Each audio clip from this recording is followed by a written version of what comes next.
তার মানে জুমার দিন গুনাহ মাফের দিন।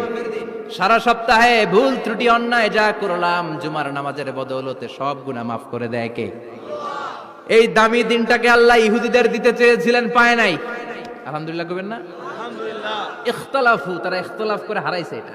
এই দামি দিনটা রব্বুল আলামিন নাসারাদেরকে দিতে চেয়েছিলেন, ফাখতালাফু, ওরাও ইখতিলাফ করে হারাইছে। ইহুদিদেরকে আল্লাহ দিতে চাইলেন, ইখতিলাফ করে হারাইছে। নাসারারাও হারাইছে। ফাজা আল্লাহু বিনা ফাহাদানা বিহাদা দ্বীন।